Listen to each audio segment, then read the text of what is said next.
Baik pemirsa, pada hari ini kita kembali di podcast Kadin Bicara. Mari kita ngobrol bersama narasumber kita pada hari ini yang sangat menarik, yang terkait dengan suasana ekonomi kita pada hari ini. Dan pada hari ini sudah hadir Bapak Dr. Denny Purba SH LLM, yang kita ketahui juga sebagai pengurus Kadin Sumatera Utara. Jadi tema kita pada hari ini adalah bagaimana menghadapi suasana perekonomian yang berpengaruh kepada perusahaan-perusahaan kita, terutama kepada hal-hal kepailitan dan penundaan pembayaran utang PKPU.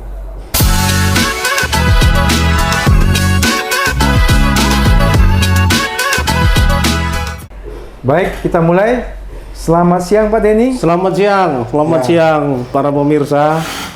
Salam sejahtera bagi kita semua. Ya, terima kasih sudah datang di rumah kita ini, Kadin Sumatera Utara.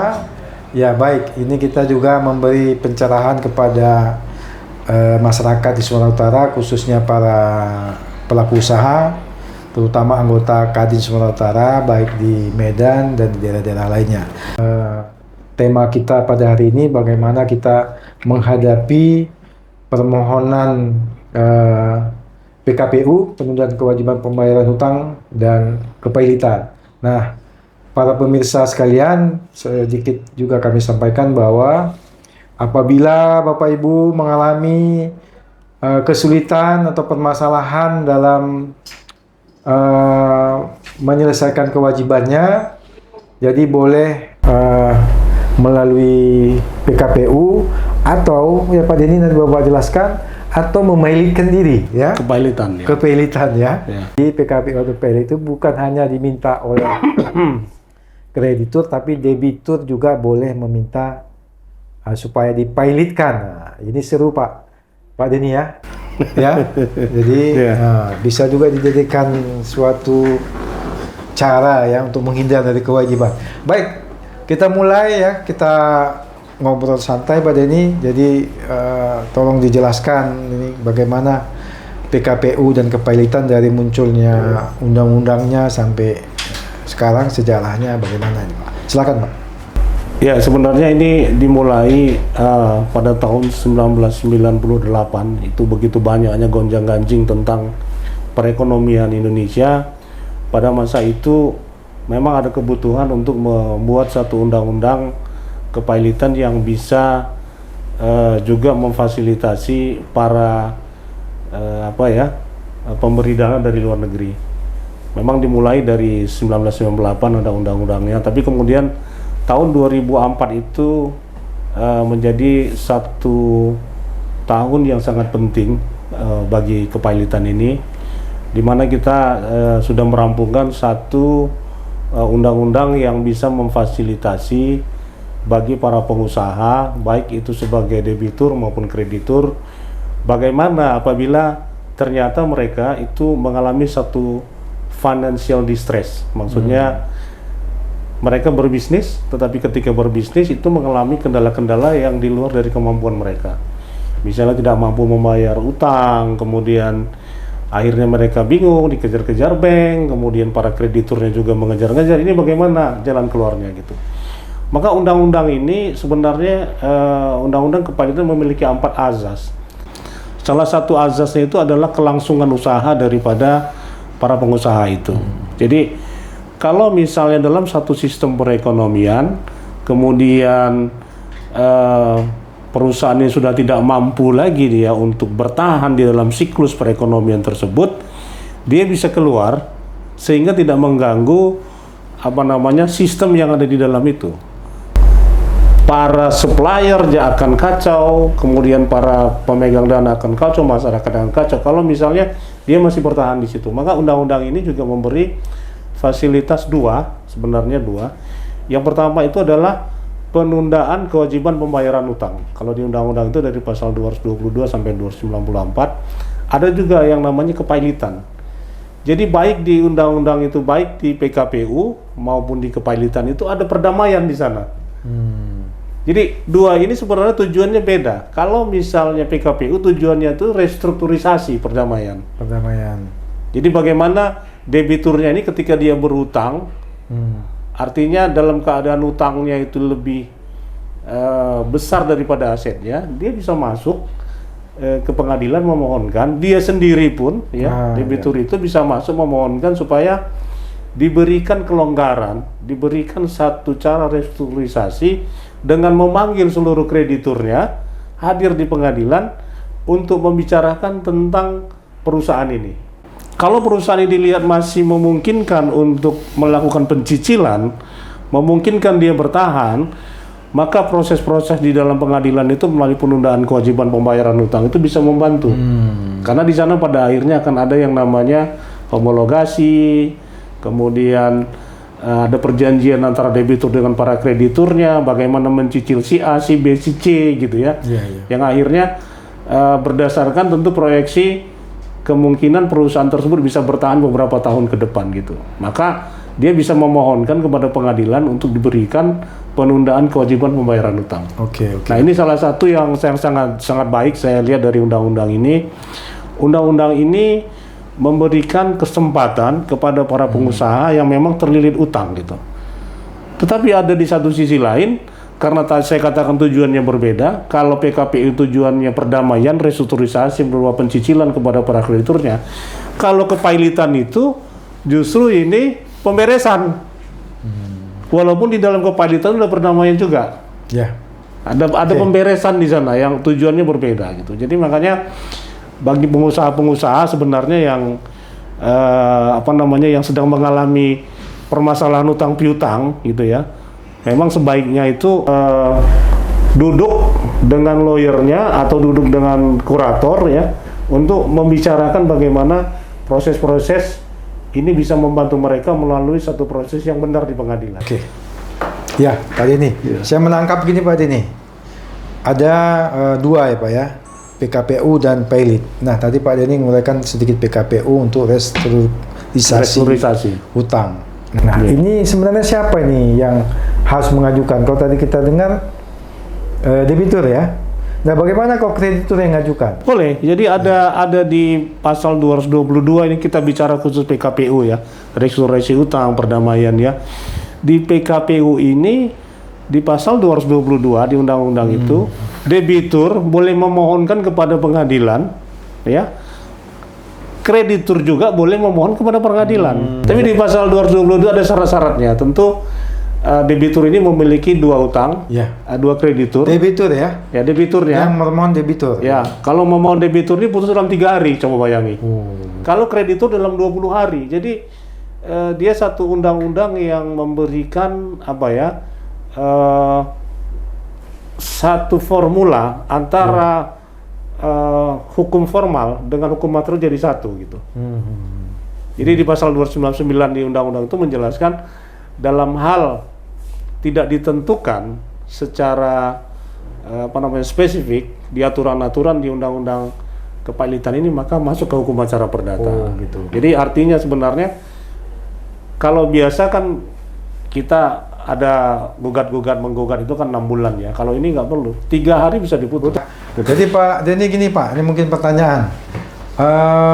Ini saya nih, debitur atau kreditur. Saya hanya tahu, mungkin saya lah debitur punya, hanya saya yang saya tahu saya berutang satu. Nah, bagaimana mencari yang satu lagi? Kalau memang Pak Denny jadi tadi, memang pertanyaan Pak Azur ini menyangkut kepada syarat permohonan PKPU atau Pailit ya. Nah, syaratnya itu di pasal 222, kalau di PKPU di kepailitan pasal 2. Nah, itu memang harus ada syarat debitur ini memiliki 2 kreditur atau lebih. Syaratnya sudah satu utang sudah jatuh tempo dan dapat ditagih dan dapat dibuktikan dengan sederhana. Jadi kalau satu nggak bisa, harus dua. Ya, jadi syarat itu harus dipenuhi. Kalau syarat itu tidak dipenuhi, 2 kreditur atau lebih dia tidak bisa. Nah, persoalannya adalah kreditur ini kan jenisnya macam-macam ya. Yang disebut kreditur ini bukan hanya pihak bank yang memberikan pinjaman, tetapi juga definisi utang di dalam undang-undang kepailitan itu adalah segala sesuatu yang bisa dinilai dengan monetary basis gitu. Sehingga definisi utang itu juga tidak dalam arti sempit. Saya meminjam dengan Pak Azwir misalnya kan sekian juta gitu, bukan itu. Putusan pengadilan yang sifatnya perbuatan melawan hukum yang sudah inkrah dan prestasi, sepanjang diakui di lain apa namanya area gitu ya oleh debitur, itu sudah dapat dinyatakan dengan utang dan bisa dimohonkan sepanjang utang itu tidak dispute dalam artian disederhana gitu. Nah, balik ke pertanyaannya, bagaimana kalau hanya satu? Kalau satu tidak bisa. Oh gitu. Satu tidak bisa, harus syaratnya itu dipenuhi karena nanti akan ditolak oleh pengadilan. Nah, ini nggak memenuhi syarat. Ya, jadi debitur kreditur harus cari satu lagi. Nah, itu mungkin yang jadi selama ini jadi kendala untuk mencarinya. Iya, berarti kalau misalnya hanya satu, berarti dia tidak masuk ke proses pengadilan niaga, dia bisa masuk ke proses perdata. Oh gitu. Ya, itulah dia. Ya. Nah, saya juga melihat bahwa dengan gonjang-ganjing misalnya tarif yang dinaikkan Presiden Amerika Donald Trump ini yang demikian tinggi gitu. Kemudian Indonesia dilihat bahwa ini sangat tinggi konsekuensi bagi para pengusaha kita juga gitu. Ini kalau kita tidak hati-hati akan banyak perusahaan-perusahaan yang kolaps. Karena kan kita setiap harus bayar, pengusaha ini harus bayar kepada buruh, harus bayar kepada manajemen, harus bayar kepada sistem dalam perusahaan itu. Nah, kalau mereka tidak lagi bisa ekspor, dinaikkan tarif di sana, atau mereka mengambil satu bahan yang harus mereka produksi di sini, bahan dari luar, nah itu tarifnya naik, ini akan sangat sulit. Maka kita prediksi ini beberapa tahun ke depan kalau ini tidak diselesaikan dalam negosiasi dengan Amerika ya, gitu. Saya tidak tahu kemarin sampai 68% itu kan itu sangat sulit bagi Indonesia. Memang ini satu wilayah Indonesia di mana tidak hanya Indonesia, seluruh dunia ini mengalami satu trade barriers yang sangat luar biasa ini gitu. Jadi konsekuensinya kepailitan itu bisa aja dalam beberapa tahun ini atau tidak menunggu 1-2 tahun ya, dalam beberapa bulan ini akan banyak perusahaan-perusahaan yang nggak sanggup lagi memproduksi dia, misalnya perusahaan baja, kemudian dia mau impor baja dari mana-mana, harganya harus naik gitu ya. Dia berkewajiban membayar gaji tiap bulan, dari mana duit kalau tidak bisa ekspor gitu. Nah, ini akan sangat harus hati-hati gitu.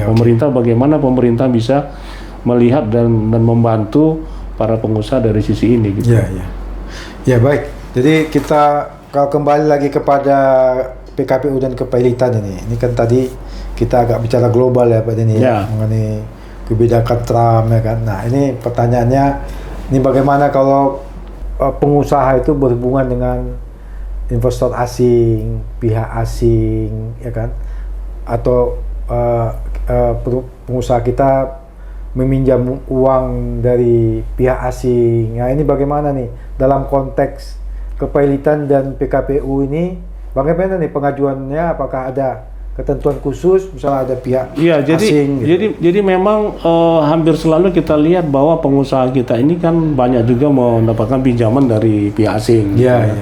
Mereka berduit, mereka kasih pinjam kita, maka harus benar-benar di dalam kontrak perjanjian itu dibuat klausula-klausula dalam hal misalnya force majeure, harus dilihat kembali. Dalam hal misalnya satu keputusan baik oleh pemerintah maupun skala internasional itu yang membuat para pengusaha tidak mampu lagi menyelesaikan persoalannya, bisnisnya, perjanjian itu harus ada duduk kesempatan bagi mereka untuk merenegosiasi ulang. Karena kalau tidak bahaya nih.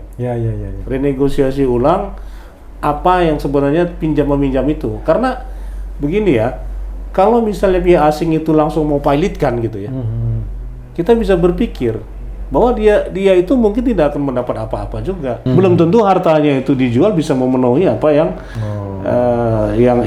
dia pinjamkan, kewajiban itu belum tentu gitu. Karena ada kewajiban-kewajiban lain, misalnya pajaknya bagaimana, hierarkinya sangat tinggi, buruhnya Bagaimana? Ada putusan MK yang buruh itu juga posisinya di atas gitu, yang harus dibayar duluan.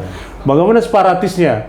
Kalau misalnya ada pinjaman juga dari perusahaan ini ke bank misalnya, ada jaminan yang dikasih bank, dia akan lebih dahuluan daripada mereka yang, maka perlu satu renegosiasi ulang dalam hal misalnya mengalami satu kendala-kendala seperti itu. Nah, renegosiasi ulang ini bisa melalui dalam pengadilan atau di luar pengadilan. Ya tentu negosiasi ini di luar pengadilan dulu, tetapi kalau memang harus ditempuh melalui pengadilan, maka masuklah ke PKPU tadi. Pengadilan niaga. Pengadilan niaga, PKPU tadi. Walaupun dia orang asing, kita masukkan ke pengadilan niaga. Bisa. Karena kedaulatan Indonesia ini kan ya pengadilan niaga. Jadi permasalahan di Banda Aceh, di Batam, Kepri, kemudian di Riau, di Sumatera Barat, itu masuk ke mana? Masuk ke pengadilan niaga Medan. Oh, niaga Medan. Niaga Medan satu. Di Indonesia ini hanya 5. 5 ya? Ya, pengadilan niaga Medan, ya. Kemudian pengadilan niaga Jakarta Pusat, pengadilan niaga Semarang, pengadilan niaga Surabaya, dan pengadilan niaga di Makassar. Khusus untuk wilayah timur gitu. Oke. Jadi itu kesempatan bagi para pengusaha sebenarnya dalam hal mereka terlilit utang piutang, mereka bisa masuk ke dalam satu proses PKPU guna mencari solusi dan restrukturisasi yang benar melalui pengadilan. Berarti Pak Dr. Denny, bukan hanya pemerintah Indonesia yang bernegosiasi dengan Trump. Oh iya. Pengusaha kita juga bernegosiasi memberi pinjaman. Ya, pemberi pinjaman harus negosiasi. Ya. Belum tentu akan mendapatkan yang dia inginkan gitu. Jadi jalan damai itu yang paling baik. Jalan damai itu yang paling baik bagi para pihak. Gitu. Kalau memang dia masih diberi kesempatan untuk diinjek lagi para pengusaha, kemudian juga bisa restrukturisasi dengan baik dan benar, dengan tentu misalnya banyak macam-macamnya ya caranya ya. Ada mereka mengirimkan bagian keuangannya di perusahaan ini atau apapun caranya gitu, dan perusahaan ini bisa maju, tidak ditutup, tidak pilot gitu, itu akan lebih baik. Ya. Oke, kita lanjut. Nah, ini Pak Denny, apa akibatnya nih kalau seorang debitur pilot atau sebelumnya PKPU nih, akibatnya nih biar pemirsa tahu. Jadi kalau satu perusahaan itu sudah dinyatakan pilot oleh pengadilan, maka pasal 24 Undang-Undang Kepala itu menjelaskan debitur itu direksi tidak berwenang lagi mengurusi hartanya, pasal 24. Kalau begitu siapa yang mengurusi hartanya? Maka masuk ke pasal 16. Pasal 16 kurator berwenang untuk mengurus dan membereskannya. Jadi kalau dia sudah pilot, yang akan membereskan itu kurator. Tidak boleh lagi direksinya, komisaris, direkturnya untuk menguasai harta-harta daripada perusahaan tersebut gitu, nggak boleh lagi. Dan konsekuensinya adalah bahwa harta itu akan dijual setelah dia mendapatkan penetapan insolvensi dari pengadilan. Ya. Ini ada beberapa kasus nih Pak Denny di Sumatera Utara. Tidak hanya harta atau aset perusahaan yang dijual atau disita atau apapun namanya, tetapi termasuk aset-aset dari komisaris ya Pak. Maksudnya jadi hukum Indonesia ini menganut yang namanya piercing the government veil. Maksudnya apa? Jadi dalam satu perusahaan itu kadangkala baik komisaris itu dia mengintervensi harta dari perusahaan. Ketika itu terjadi dan dapat dibuktikan, maka sudah tidak ada lagi batas antara harta pribadi dengan harta perusahaan. Itulah kalau terjadi misalnya apa? Misalnya harta perusahaan ini dipakai oleh oleh komisarisnya atau oleh shareholdersnya itu untuk membeli rumah yang atas nama shareholder. Maka itu harus diambil oleh kurator untuk dikembalikan jadi harta pilot gitu. Nah, jadi bagi kita sebenarnya di Kadin ini ada satu hal yang baik yang bisa kita buatkan, itu adalah apabila para pengusaha ini mengalami satu proses hutang piutang yang sangat kesulitan gitu. Dia bisa ke Kadin. Kita punya ahli-ahli untuk itu yang bisa membantu mereka untuk mencari jalan keluar. Ini bagaimana ini? Saya hutang sama bank, duit saya sekian. Kemudian saya tiap malam dikejar-kejar gitu. Karena begitu nanti ada putusan pengadilan, bank tidak berwenang untuk mengeksekusi itu, ya, selama putusan itu masih berlangsung PKPU, dan bank hold, dia tidak bisa eksekusi. Ada pasal 55 sampai pasal 60, dia hold, kalaupun dia mau eksekusi, dia akan ada masa stay dulu, tunggu. Jadi bagi para pengusaha Kadin ini, Kadin tentu akan memberikan bantuan-bantuan ya, baik hukumnya maupun proses, apabila anggota Kadin itu misalnya mengalami proses-proses utang piutang yang tidak hanya ke bank gitu ya, kepada asing. Untuk restrukturisasinya bagaimana gitu ya. Kemudian dia bisa menjelaskan apa pokok permasalahan sehingga Kadin nanti bisa membantu mereka. Baik. Itulah gunanya jadi anggota Kadin. Kadin. Ya. Baik pemirsa, mungkin itu yang bisa sementara Pak Denny sampaikan di podcast Kadin Berbicara. Ya, mungkin ada lagi pertanyaan-pertanyaan, silahkan ke Kadin Sumatera Utara untuk menyampaikan permasalahannya dan nanti akan dijawab oleh ahli-ahli kita di bidang hukum Kadin Sumatera Utara. Mudah-mudahan para pemirsa, terutama anggota Kadin Sumatera Utara, mendapat informasi dan sedikit pengetahuan dari podcast Kadin Berbicara ini, ngobrol bersama Kadin Sumatera Utara. Semoga ini bermanfaat. Terima kasih. Terima kasih Pak Denny. Terima kasih Pak Anzir. Terima kasih pemirsa.